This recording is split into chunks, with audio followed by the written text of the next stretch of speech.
Hello hi అండి, అందరికీ నమస్కారం. ఫస్ట్ టైం మన ఛానల్ చూస్తున్న వారైతే మన ఛానల్ సబ్స్క్రైబ్ చేసుకోండి, అలాగే లైక్ చేయండి, షేర్ చేయండి. మరొక వీడియోలో ఇదొక వీడియోలో విద్యా దీవెన అలాగే వసతి దీవెనపై మంత్రి లోకేష్ గారు కీలక నిర్ణయం తీసుకున్నారు.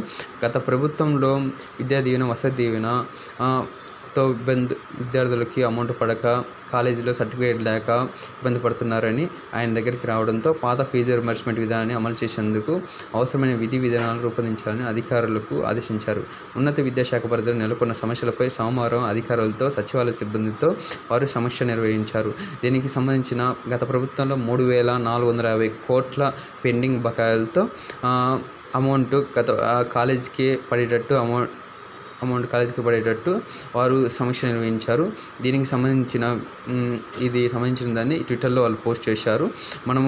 అలాగే విద్యార్థులకు ఇందుకోసం ప్రత్యేక నోడల్ ఆఫీసుల నియామకాన్ని అంశాన్ని పరిశీలించారు. డ్రగ్స్పై విద్యార్థులకు చైతన్యం చేసేందుకు స్వచ్ఛంద సంస్థలు సహకారం తీసుకున్నారు. అలాగే వారు సచివాలయ సిబ్బందితో మాట్లాడి గత ప్రభుత్వంలో తీసుకున్నాక కొత్త ప్రభుత్వం పోస్ట్ మెట్రిక్ స్కాలర్షిప్తో ఈసారి కొత్త నియామకాలు చేయాలని ఆదేశించారు.